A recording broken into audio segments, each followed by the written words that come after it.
everybody. We hope everybody had a good weekend. I had some work that I was doing at my brother's house this morning, and I wanted to kind of try to put a short video together that kind of discuss some of what I do when we update a bathroom and how the fixtures go in. A lot of the other guys that we kind of work with will ask me questions about this pretty frequently, and it's not really overly difficult, but I think what it kind of comes down to is, and that's what I explain to other people, a lot of times plumbing is as much about knowing what you can get to do the repair as it is knowing what you're actually working with.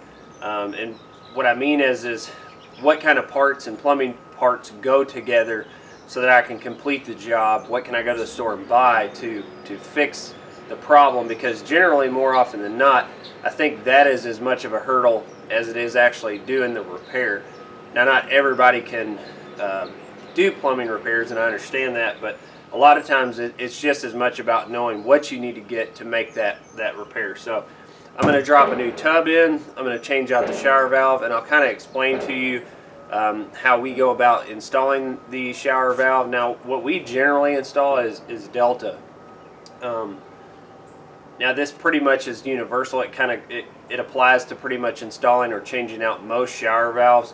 I've installed a handful of others, Moens and some other ones on the market, but I would probably, if you're going to do this, stick to something that's pretty common, like a Delta, a Moen, basically something that has serviceable, interchangeable parts, that you're not getting something from Amazon that's not that common, and then you can't find parts for it and things like that to kind of fix it or to maintain the part later. So I'll show you what we do to install these. I'm going to try to get this tub set in there, and we're going to get it basically ready so the drywaller can come in, put drywall on it tomorrow, and it's ready to be put back together. So stay tuned, we'll get this stuff installed. So here we are, guys. I'll take you in the bathroom. We'll kind of show you what we are working with. The current state of the bathroom is it's basically been gutted. Now, this is something that a lot of homeowners do, and then they may have somebody come in after the fact to try to put it back together. And we can kind of go over a few of the things that if you are going to do that yourself and then hire out the rest of it, what I would kind of do to make sure that that's ready for your guys when they start to come in and do mechanicals and stuff like that, as well as just kind of cover what we have to do to put the mechanicals back so that it's ready for the next step. We do some of the drywall work ourselves, just depends on the size of the job, how busy we are, things like that. So here's basically the bathroom. Obviously it's been gutted, and the mechanicals, as far as the vanity here, we're going to bring out somewhere in the center.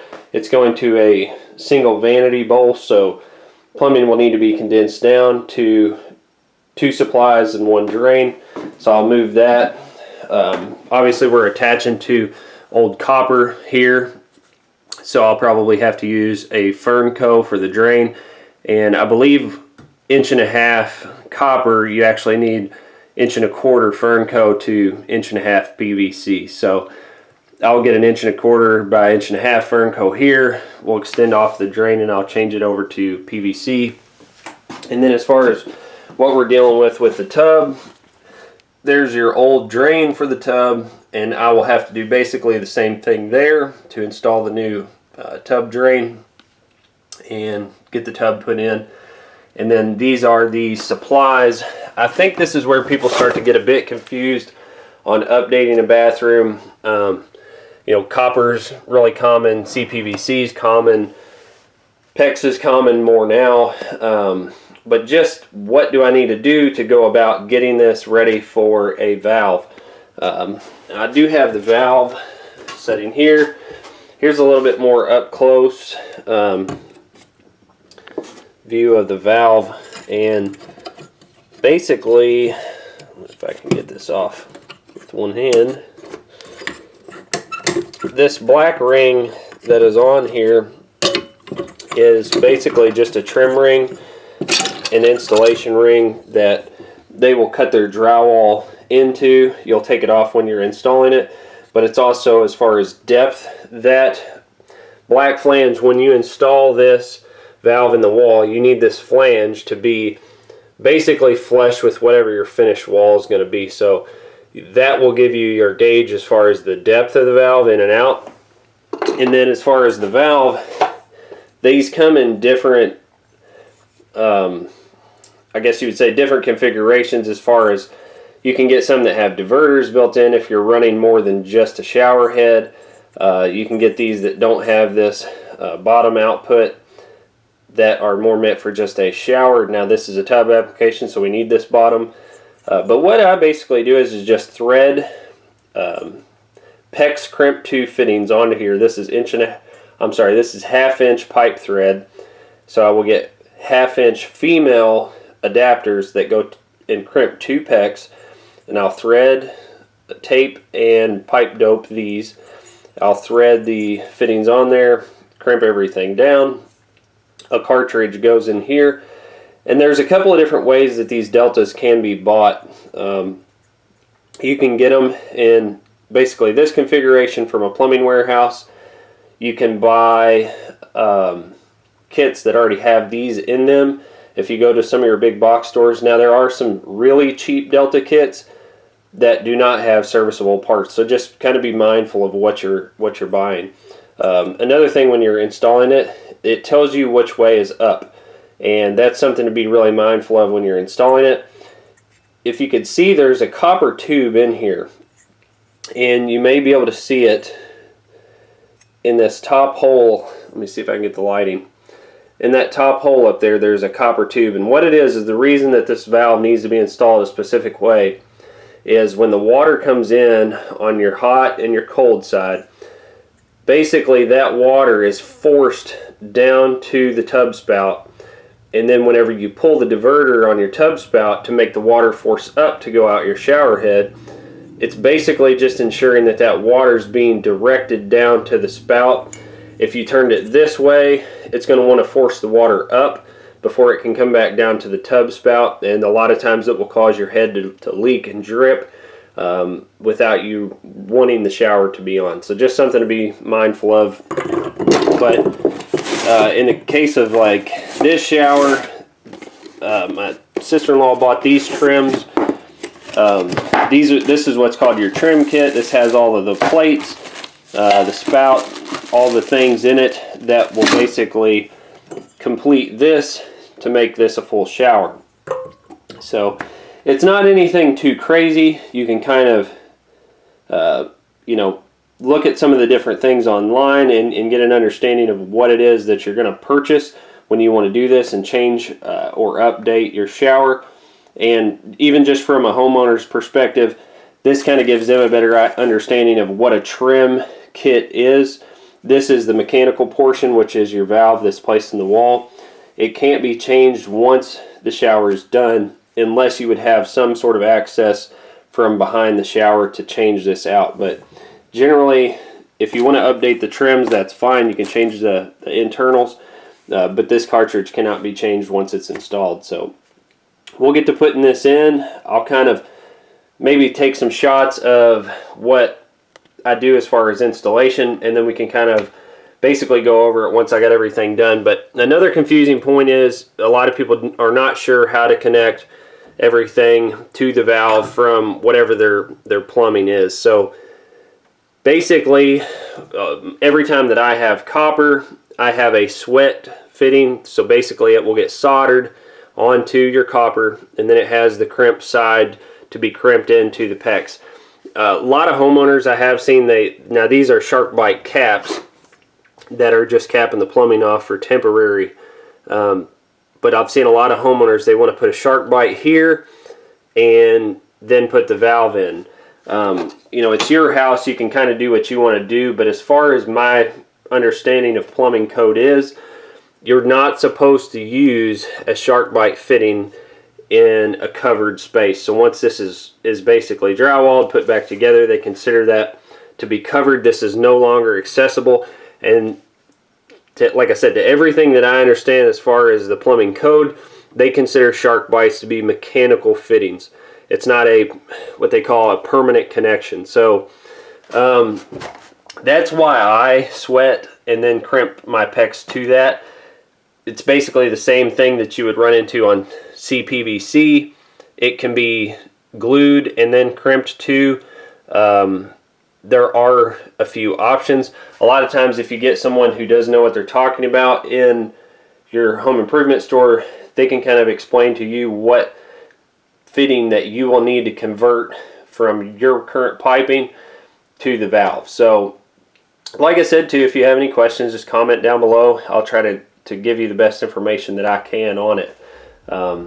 But I'll get started and we'll kind of go over it once I get done.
everybody, so there you have it. That is the shower valve installation.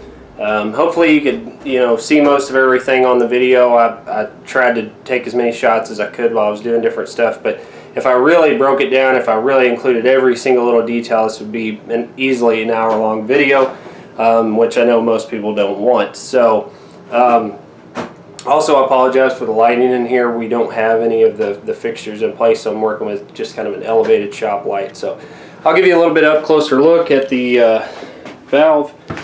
It's not overly difficult to install. One thing I did want to mention, you can get these shower valves that are what they call PEX ready. They have crimp fittings on them so that you don't have to do what I was doing where you thread onto it. And then that's basically just where your shower spout's going to be. That's called a drop ear, or that's what they call it in the store, and that's going to allow you to thread your shower nipple in. And then the last thing I was putting on was this tub spout. They actually come that way. I went ahead and cut the end off. They come formed closed. Now if you're installing your shower valve, and depending on where you get it from, you may not have, this is what they call the cartridge here, which is actually what allows the water to be turned on. Some just come with a plug, and the reason for that pipe being formed closed like that is so that when you do your pressurizing and testing, that's capped off, and then once you install your tub spout, you just cut this stem to whatever length it is that you're going to need and install your tub spout. So same thing up there. That would be a capped pipe, and go ahead and thread and tape here if you're pressurizing everything and you only have basically the test cap here, which is going to fill everything with water. So that's pretty much it. Hopefully I didn't leave too much out on you guys, and this will help some people out there. I've actually had quite a few requests from some different people to kind of break down the installation of one of these shower valves, and like I said, this is just an overview of the Delta, but it's going to be pretty similar across the board on most valves. You're not going to run into too many different things. It's going to be basically exactly what you saw me doing and applying it in the same way to whatever the other manufacturer's valve is that you get. But I would highly recommend going with something common like Moen or Delta. Delta is just what we prefer. I did run into a little bit of an issue where I have a gap on this side of the tub, and I couldn't avoid from it. The gapping, or the space for the tub, is generally 60 inches. This one's a little bit over that, and I really couldn't split the difference. I have a floor joist that was holding my drain pipe out, and it made me have to push the tub as far as I could that direction. So we'll get it worked out. It's not a big deal, just a minor hiccup for the drywall and the insulation of the tile. And then of course this is where I stubbed out. I eliminated the plumbing that was on this side and centered it up because she was going to a single vanity. So that is going to be pretty much it as far as this video. We hope that this helps you. If you like these types of videos, I always encourage people to comment. Let me know if this helps you. Be sure to like and subscribe, and we look forward to seeing you on the next video. Thanks, and have a good day.